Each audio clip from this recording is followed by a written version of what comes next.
जब अल्लाह के नबी हजरत मोहम्मद सल्लल्लाहु अलैहि वसल्लम के एक इशारे से नदी में रास्ता बन गया और फिर जब नन्हे मोहम्मद अपने चचा के घर पहुंचे तो वहां ऐसा क्या हुआ कि रिस्क की बारिश होने लगी। चलिए जानते हैं।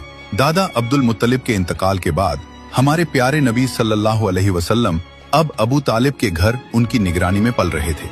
लेकिन जिस दिन से मोहम्मद सल्लल्लाहु अलैहि वसल्लम हजरत अबू तालिब के घर आए उसी दिन से ही उनके घर के हालात बिल्कुल बदल गए। उनके घर के चारों तरफ हवा में एक अजीब सी खुशबू महसूस होती।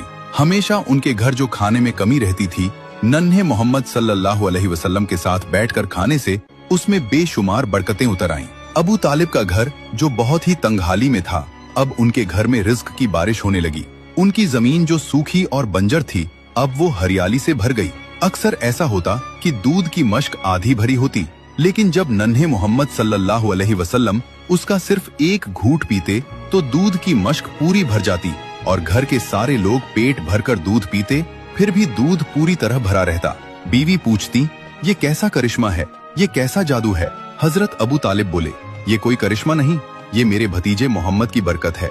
अबू तालिब जब बच्चों को मोहम्मद सल्लल्लाहु अलैहि वसल्लम के साथ खेलते देखते तो उनके दिल में एक अजीब सा सुकून का एहसास होता। वो अपने दिल ही दिल में कहते, ये बच्चा अजीब है, अल्लाह ताला इस बच्चे को किसी बड़े काम के लिए तैयार कर रहा है।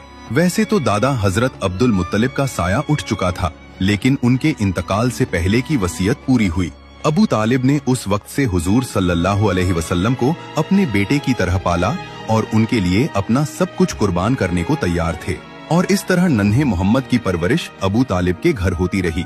जब आप सल्लल्लाहु अलैहि वसल्लम की उम्र 10 साल हुई तो आप अपने चचा जुबैर के साथ यमन की तरफ सफर के लिए निकले।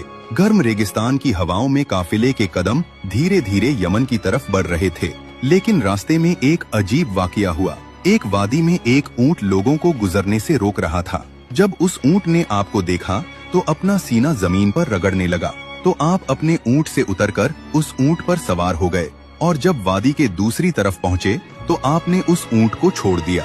जब आप काफिले के साथ सफर से वापस लौटे तो देखा कि वो वादी पानी से भर गया है।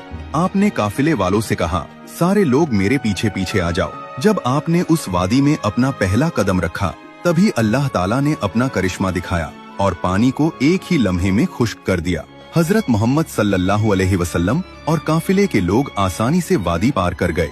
जब काफिला सलामती के साथ मक्का लौटा तो लोगों ने सारा वाकया शहर वालों को सुनाया। तो लोगों ने कहा, इस बच्चे की शान बहुत निराली है। सुभान अल्लाह, अल्लाह ने अपने महबूब सल्लल्लाहु अलैहि वसल्लम की शान के निशान बचपन से ही जाहिर फरमा दिए। दोस्तों, अगर आप भी नबी पाक के सच्चे दीवाने हैं तो दिल से लिखिए, आई लव मोहम्मद।